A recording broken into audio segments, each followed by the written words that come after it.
दोस्तों, आप सभी को मेरा नमस्कार। अजय स्टार एलएलबी में आप सभी का स्वागत है। आज हम जानेंगे विधि शास्त्र के स्रोत के रूप में अतिरिक्त जो स्रोतें हैं उनके बारे में हम जानेंगे कि बहुत सारे ऐसे विधि शास्त्री भी हैं जिन्होंने विधि शास्त्र के स्रोत के रूप में अन्य विधियों को भी उन्होंने मान्यता दिया है और वो विधि के प्रकारों को भी बताया है कि विधि कितने प्रकार के होते हैं। इससे पूर्व के वीडियो में मैंने बताया था कि वहाँ पे ऑस्टिन महोदय ने जो है विधि शास्त्र के दो स्रोत बताए थे। वहाँ पे बताया था मैंने ऑलरेडी, वहाँ सामन ने बताया था, वहाँ कीटन ने बताया था। क्रमवार तरीके से मैंने धीरे धीरे बता दिया है। अब हम जानेंगे वहीं पे प्री के लिए, वो एग्ज़ाम के लिए बहुत ज़्यादा इम्पोर्टेंट है। उसी के अतिरिक्त भी हमें कुछ एक्स्ट्रा भी जानना चाहिए जो कहीं न कहीं हमारे प्री के एग्ज़ाम में नंबर लाने में और सफलता में यानी प्री क्वालिफाई करने में काफ़ी मददगार साबित होगा। तो हम एक्स्ट्रा में जो जानेंगे, अतिरिक्त में जो जानेंगे, वो जानिए आप कि विधि शास्त्र के स्रोत के रूप में हॉलैंड महोदय का क्या विचार है, उन्होंने विधि के स्रोत को कितने भागों में डिवाइड किया है। उसी प्रकार जो है ग्रे यानी प्रोफेसर जो ग्रे हैं, उन्होंने विधि शास्त्र के स्रोत को कितने भागों में विभाजित किया है, वो कितने भागों में बताते हैं विधि शास्त्र के स्रोत को। और क्या जानना है, रास्को जो पाउंड हैं, उन्होंने भी विधि शास्त्र को जो है स्रोत के रूप में कितने भागों में विभाजित किया है, उसके बारे में हमें जानना है। और कॉमन लॉ प्रणाली के अंतर्गत, यानी हम लोग ब्रिटिश शासन से भी गवर्निंग होते थे, ऐसी स्थिति में कहीं न कहीं हमारे विधि के अंतर्गत जो है ब्रिटिश विधि का ही तो ज़्यादा से ज़्यादा हम चीज़ों को अपनाए हुए हैं। तो ऐसी स्थिति में है उनके जो स्टूडेंट्स के अंतर्गत जो है हम विधि शास्त्र को जो है कितने भागों में, यानी विधि के स्रोत को कितने रूपों में हम स्वीकार करते हैं, तो उन्होंने ही विधि के स्रोत के रूप में उन्होंने भी बताया है कॉमन लॉ के अंतर्गत विधि के कितने स्रोत होते हैं। यानी हम इससे पूर्व के वीडियो में मैंने 3 विधि शास्त्रियों के नाम बता दिया है। बाकी जो 1, 2, 3 और 4, यानी इसमें 3 ही विधि शास्त्री है, चौथे का अभी क्रम में नाम नहीं आया है। बस वैसे ही कॉमन लॉ प्रणाली के अंतर्गत बताए हैं, बस हम वही जानेंगे। तो सबसे पहले हम ये जानेंगे फिर से पुनः विधि के स्रोत बताइए, यानी विधि शास्त्र के स्रोत क्या होते हैं। तो इससे पूर्व के मैंने वीडियो में पढ़ा है विधि क्या है, विधि कितने प्रकार के होते हैं, अब विधि के स्रोत कितने हैं, ये हमें जानना होता है। तो यानी विधि के स्रोत के रूप में अब आते हैं, यानी विधि के स्रोत क्या होता है। तो विधि एक नियम होता है जो मनुष्य के आचरण को नियंत्रित करता है। यानी ये कितने प्रकार का हो सकता है ये हम जानते हैं। इन विधियों का स्रोत क्या है, तो यहाँ पे जो स्रोत हैं, तो जो भी विधियाँ बनती हैं और जिस विधि सामग्री से बनती हैं और जो हम विषय प्राप्त करते हैं, यानी विधि के नियमों के संबंध में जो भी नियम हम बनाते हैं, कानून बनाते हैं, तो जो भी हमें विधि के स्रोत के रूप में प्राप्त करते हैं, तो उसी को हम कहते हैं कि विधि के स्रोत। यानी उन विधियों को बनाने में किन किन स्रोतों की महत्वपूर्ण भूमिका रही है, तो सभी विधि शास्त्रियों ने बता दिया है। ऑस्टिन ने बताया, सामन ने बताया, कीटन ने बताया है। उसी प्रकार हॉलैंड, ग्रे, पाउंड और कॉमन लॉ प्रणाली के अंतर्गत बताया है। इसी क्रम में हम क्रमवार तरीके से देखेंगे कि प्रोफेसर हॉलैंड महोदय देखिए जो है विधि शास्त्र को 4 भागों में विभाजित किया गया है। यानी विधि शास्त्र के स्रोत को उन्होंने 4 स्रोत बताए हैं विधि शास्त्र के। कौन कौन है हॉलैंड महोदय के अनुसार? पहला, ऐसे क्षेत्र जिससे विधि का ज्ञान प्राप्त होता है। यानी हॉलैंड महोदय यह कहते हैं कि यानी ब्रिटिश गवर्नमेंट का ही हम लॉ पढ़ते हैं, ऐसे क्षेत्र जहाँ जो है विधियों की जो लॉ बनी हुई थी, उन विधियों की जब हम देखिएगा, यानी विधि की आलोचनाएं, यानी ऐसे क्षेत्र जहाँ विधि का हम ज्ञान प्राप्त करते हैं, अज्ञान प्राप्ति के वजह से यानी विचार विमर्श हुआ होगा तो कुछ कानून के संबंध में आलोचनाएं होती हैं। उस आलोचनाओं से क्रिटिसाइज किया जाता है। उन आलोचनाओं से हमें किसी नए तथ्य यानी नियमों की जब जानकारी होती है, तो वो भी कहीं न कहीं विधि के स्रोत के रूप में हम उसे भी स्वीकार करते हैं। यानी ये हॉलैंड महोदय ने पहला ये डिवाइड कर दिया। दूसरा उन्होंने क्या बताया है स्रोत में, ऐसी सत्ता यानी जो संप्रभु सरकार होती है, जो राज्य होती है, यानी जो सॉवरेन पावर होती है, वही ना होती है ना। तो ऐसी सत्ता जो विधि को शक्ति प्रदान करती है, यानी राज्य के द्वारा, यानी संसद के द्वारा, यानी संप्रभु अथॉरिटी के द्वारा ही जो कानून बनाई जाती है, तो उसके द्वारा भी तो विधि का निर्माण होता है। तो यानी ये दूसरा पॉइंट उन्होंने ये बताया है। यानी पहला हो गया विधि की आलोचनाएं हो गई, और राज्यों के द्वारा जो संसद के द्वारा जो विधि बनाई जाती हैं उनके संबंध में वो मान्यता देते हैं, विधि के स्रोत के रूप में इनको भी स्वीकार किया गया है। तीसरे नंबर पे आते हैं कारण, यानी एक कारण में बहुत सारी चीजें कारण होते हैं। पूर्व न्यायिक जब अन्य, इससे पहले मैंने पूर्व वीडियो बनाया था उसमें कारण को बताया था।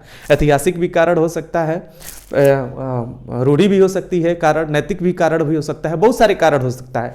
लेकिन इन्होंने, हालैंड ने ये दिया है, प्रथा भी एक विधि का क्या होता है, कारण होता है, यानी आधार होता है। विधि के स्रोत के रूप में उन्होंने प्रथाओं को भी स्वीकार किया है। विधि के स्रोत के रूप में प्रथा भी अपनी महत्वपूर्ण भूमिका निभाता है। चौथी क्या है, ऐसी संस्थाएं जो प्राधिकारहीन हैं। कुछ ऐसी संस्थाएं होती हैं जो अनऑथराइज होती हैं, जो प्राधिकारहीन होती हैं। ऐसी स्थिति में अगर उन संस्थाओं के द्वारा किसी प्रथा को उत्पन्न किया गया है और ऐसी स्थिति में उस प्रथा को जो है आपके संसद द्वारा यानी राज्य के द्वारा यानी न्यायालय के द्वारा, यानी दो चीज़ें हैं, यानी संसद या राज्य के द्वारा मान्यता दे दी जाती है, तो ऐसी संस्थाओं के द्वारा अगर किसी भी रूढ़ि या प्रथा को अगर उत्पन्न करते हैं, नियम बनाते हैं, तो ऐसी स्थिति में अभी हम उन नियमों को क्या करते हैं, विधि के स्रोत के रूप में स्वीकार करते हैं। यहाँ पे ये चीज़ें हो गई हैं, यानी हालैंड के अनुसार मैंने पूरा बता दिया है। अब हम जानेंगे प्रोफेसर ग्रे के अनुसार। प्रोफेसर ग्रे ने भी विधि शास्त्र के 5 प्रकार बताए हैं। कौन कौन से बताए हैं, ये आपको एकदम देखते रहना है। कौन कौन से बताए हैं, तो पहला बताया है कि विधायिका के द्वारा पारित अधिनियम, यानी विधि के स्रोत के रूप में उन्होंने ये कहा है कि संसद के द्वारा यानी राज्य के द्वारा जो अधिनियम पारित किया जाएगा, यानी विधायन से इसका आशय है कि उनके द्वारा जो कानून बनाया जाएगा उनको भी हम विधि के स्रोत के रूप में स्वीकार करते हैं। और क्या है, न्यायिक पूर्व निर्णय, यानी न्यायालय के द्वारा किसी मामले में अगर विधि का सिद्धांत प्रतिपादित किया जाता है और उसमें न्यायालय अगर कोई पूर्व निर्णय सुनाता है और ऐसी स्थिति में अधीनस्थ न्यायालय जो है उस पूर्व निर्णय से क्या हो जाते हैं, बाध्यकारी हो जाते हैं। ऐसी स्थिति में न्यायिक पूर्व निर्णय को भी विधि के स्रोत के रूप में हम स्वीकार करते हैं। और क्या है, विशेषज्ञों की राय, अगर विधि विशेषज्ञ जो भी हैं, विधिवेत्ता होते हैं, प्रोफेसर होते हैं, इस तरीके से उनकी अगर राय है, अगर कोई सिद्धांत प्रतिपादित करते हैं, ऐसी स्थिति में उनके राय यानी सिद्धांत को भी हम विधि के रूप में कहीं न कहीं स्वीकार करते हैं। और क्या हम जानेंगे, नैतिकता, यानी हम विधि शास्त्र के अंतर्गत जो है, यानी कानून, इन नियमों से, लॉ से बनने से पहले नैतिकता और प्राकृतिक न्याय पे ही तो ये विधियां आधारित हुआ करती थी। तो नैतिकता भी तो एक आचार है। आचार का मतलब एक ऐसा वर्ग विशेष यानी जन समुदाय के द्वारा एक ऐसा नियम नैतिकता पर जो आधारित होती है, बनाई जाती है, उसको भी तो हम विधि के स्रोत के रूप में स्वीकार करते हैं। तो ऐसी स्थिति में नैतिकता, और वो भी नैतिकता किस पे आधारित है, लोक नीति पे अगर आधारित है, यानी लोक नीति यानी जनता के द्वारा, यानी जनता के किसी समूह के द्वारा अगर कोई भी नैतिकता यानी आचार बनाई जाती है, ऐसी स्थिति में उसे भी हम, जो आचार माने नियम होता है, कानून होता है, नियम बनाई जाती है, तो ऐसी स्थिति में उसे भी हम विधि के स्रोत के रूप में स्वीकार करते हैं। और क्या, रूढ़ियाँ, तो विधि के स्रोत के रूप में रूढ़ियों को भी हम लोग महत्व देते हैं। ऐसी स्थिति में रूढ़ियाँ भी विधि के स्रोत के रूप में स्वीकार किए हैं, ये प्रोफेसर ग्रे बताते हैं। और नेक्स्ट में जब आते हैं तीसरे में, तो रास्कोपाउंड है। तो रास्कोपाउंड ने भी, देखिएगा, रास्कोपाउंड जो है वो भी विधि के स्रोत को कितने भागों में डिवाइड किया है, यानी विधि के स्रोत कितने रूपों में माना है, तो बताते हैं।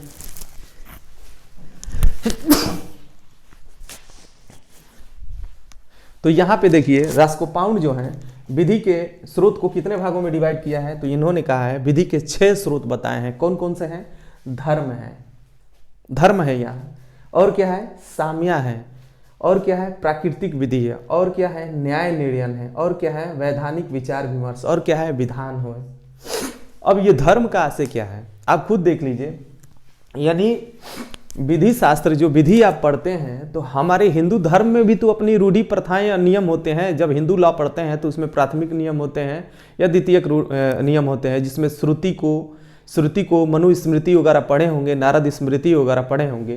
तो उनको भी धर्म के अनुसार, जो हर धर्मों का अपना होता है, उनको भी विधि के स्रोत के रूप में हम कहीं न कहीं जो है, हमारी स्थानीय जो व्यक्तिगत प्रथाएं होती उनको भी हम धर्म के रूप में कहीं न कहीं विधि के रूप में स्वीकार करते हैं। तो हिंदू विधि के अंतर्गत हो या मुस्लिम विधि के अंतर्गत हो, कहीं न कहीं इनकी भी अपनी एक महत्वपूर्ण भूमिका होती है।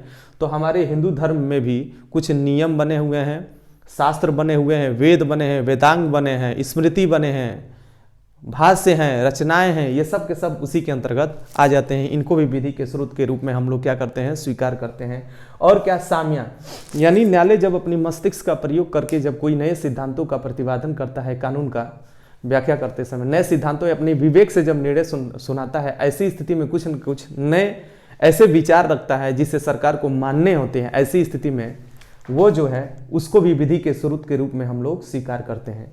अब यहाँ देखिए प्राकृतिक विधि को, यानी जो भी आज जो हम संसद के द्वारा विधि बनाई हुई कहते हैं, तो प्राकृतिक ऐतिहासिक जो भी शाखाएं हैं स्कूल्स की हैं, स्कूल जो शाखाएं हैं, जो 5 ब्रांचेज बनाई गई हैं, यानी 5 शाखाएं स्कूल्स बनाई गई, इनके अस्तित्व में आने से पहले भी विधियां विद्यमान थी। यानी हम उस समय जो है प्राकृतिक न्याय के सिद्धांतों पर आधार कार्य करते थे, और वो जो है जो भी उस समय के जो व्यक्तिवादी पे आधारित हुआ करती थी, वो एक नए तथ्यों की खोज करके एक आदर्श रूप प्रस्तुत करते थे कि हमें समाज में किन नियमों की आवश्यकता होती थी, तो लोग उसे मानते थे।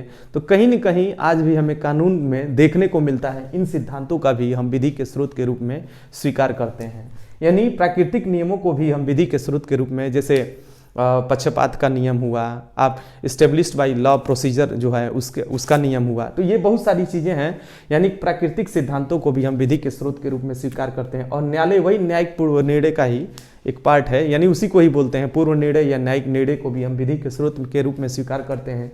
और वैज्ञानिक यानी तकनीकी यानी चीज़ों को, यानी तकनीकी सैद्धांतिक चीज़ों का भी अगर हम विचार विमर्श करते हैं और किसी नए सिद्धांतों का अगर समावेश हो जाता है और उससे हमें एक नियम मिलता है, तो किसी न की हर चीज़ों में भी तो नियम की ही ज़रूरत होती है, चाहे वो कोई भी क्षेत्र हो।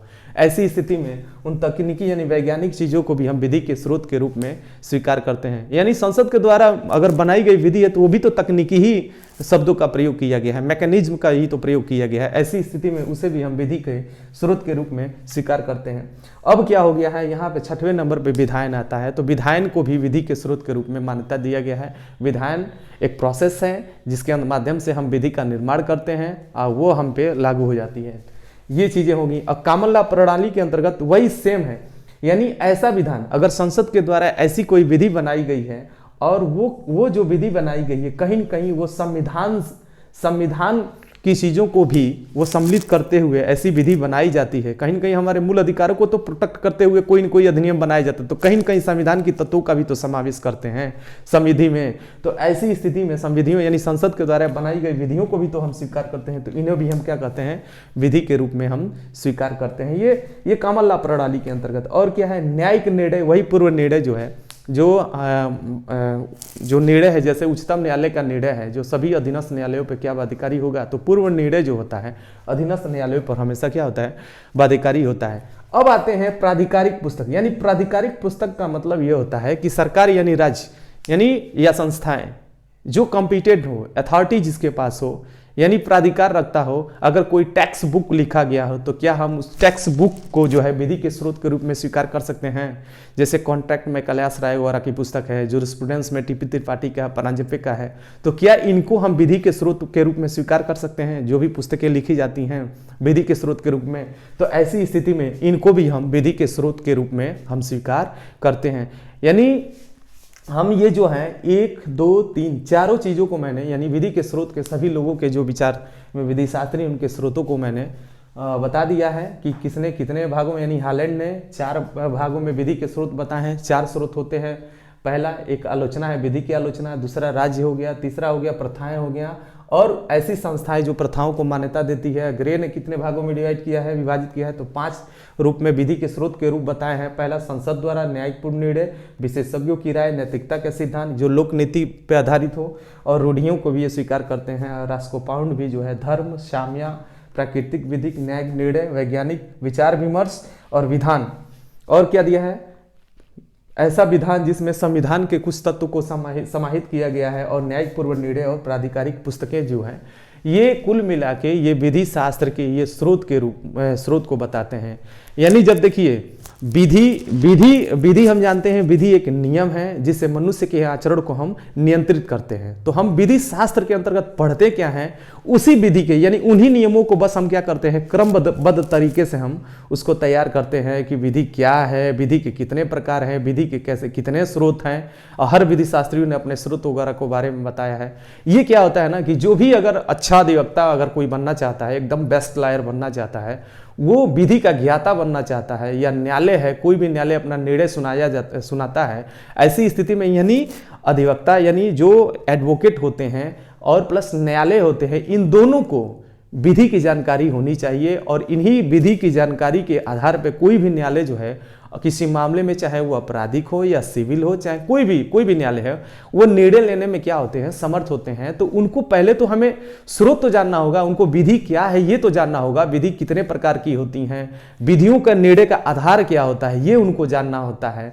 ऐसी स्थिति में आप पढ़ेंगे कि इसीलिए जब जुरिस्प्रूडेंस आप पढ़ते हैं तो जुरिस्प्रूडेंस को भी आसान करने के लिए उसको भी कई भागों में डिवाइड कर दिया है, यानी 3 भागों में डिवाइड कर दिया। एक दिया है लीगल कॉन्सेप्ट दे दिया है, दूसरे में क्या कर दिया है शाखा, उसी में ही लीगल कॉन्सेप्ट में ही शाखा बना दिया है, और क्या दिया है विधि के स्रोत को अलग पार्ट बना दिया है, उसमें भी 3 पार्ट बना दिया है, और बाकी जो है राइट्स एंड लायबिलिटी जो है विधि के अन्य संकल्पनाएं हैं उसके बारे में डिवाइड कर दिया है।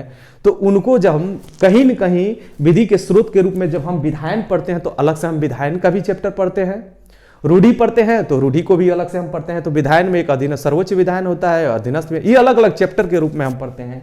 और क्या पढ़ते हैं, न्यायिक पूर्ण निर्णय भी तो उसी के अंतर्गत आता है, तो इनको भी एक अलग चैप्टर के रूप में पढ़ते हैं। यानी विधि विशेषज्ञों की राय और नैतिकता और विधि का क्या संबंध है ये भी एक अलग चैप्टर के रूप में पढ़ते हैं। यानी जुरिस्प्रूडेंस बहुत आसानी से अगर इस तरीके से जैसे मैं बता रहा हूं, यकीन मानिए अगर इस तरीके से आप पढ़ लेंगे तो जुरिस्प्रूडेंस आपके एकदम कमांड में रहेगा, और आप जैसे चाहें वैसे, और आपका कहीं भी मतलब यूपी के कोई भी प्री एग्जाम होगा, यानी जुरिस्प्रूडेंस जहां भी सिलेबस में होगा कोई क्वेश्चन आपको छूटेगा नहीं। और क्या क्या है इसमें देखिए, यहाँ रूढ़ियों को ये मान्यता दिया गया है, यानी कहीं न कहीं बहुत सारी चीजें ये हैं। यानी विधि के स्रोत में जो है, यानी विधि एक नियम है, शास्त्र मतलब ज्ञान है, यानी क्रमबद्ध तरीके से इन्हीं विधियों का हम अध्ययन करते हैं, इन्हें ही हम कहते हैं विधि शास्त्र, जो न्यायालय और अधिवक्ताओं के लिए जानना बहुत जरूरी है, क्योंकि इनके बिना आप न ही ढंग तरीके से न्याय दिला सकते हैं किसी भी व्यक्ति को, ना समाज को ही, मतलब किसी भी समाज या व्यक्ति को या किसी संस्था को, यानी ये जानना बहुत जरूरी है, तभी एक अच्छा न्याय सुनिश्चित किया जाए। इन विधियों के माध्यम से क्या होता है, हर क्षेत्रों में जो है न्याय को सुनिश्चित किया जा सकता है, यानी हर क्षेत्रों में न्याय प्रदान कराया जा सकता है। और न्यायालय और अधिवक्ता का ये जिम्मेदारी है कह लीजिए या कर्तव्य है, उनको विधि की जानकारी होनी चाहिए, तभी एक बेहतर वो जो है एक एडवोकेट का रोल भी अदा कर सकते हैं और लोगों को न्याय दिलवा सकते हैं, और न्यायालय अपना निर्णय लेने में जो क्या होता है वो समर्थ बन सकता है ऐसी स्थिति में। और मैं अब यहीं पे मैं बताना ये चाहूँगा समाप्त करने से पहले, अब मैं नेक्स्ट वीडियो बनाऊंगा जो स्कूल्स है, शाखाएं, क्योंकि एक क्रमवार तरीके से पढ़ने से क्या होता है आपकी अच्छी तैयारी होती है, एक सिस्टम से चलना चाहिए। विधि क्या है हर विधि शास्त्रियों ने बताया, विधि के प्रकार क्या है हर विधि शास्त्रियों ने बताया, विधि के स्रोत क्या है ये एक तरीका बता दिए।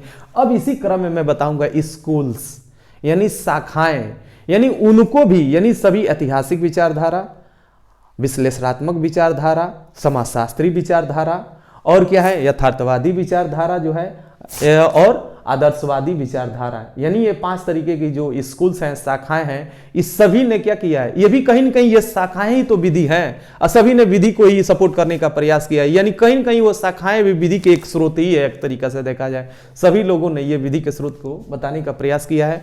अब अगले नेक्स्ट वीडियो बनाएंगे तो उसमें हम बताएंगे विधिक स्रोत में। और मेरे चैनल को लाइक करें, सब्सक्राइब करें और ज़्यादा से ज़्यादा शेयर करें कि जो भी यूपी PCS 2023 का एग्ज़ाम जो देने वाला जो भी विद्यार्थी होगा, यानी PCSJ का तैयारी कर रहा होगा, मेरे चैनल को ज़्यादा से ज़्यादा शेयर करें। और मेरे किसी भी चीज़ को आप लोग अन्यथा न लीजिएगा, जितना ज़्यादा शेयर करेंगे बस आप लोग लाभ लीजिए हमसे।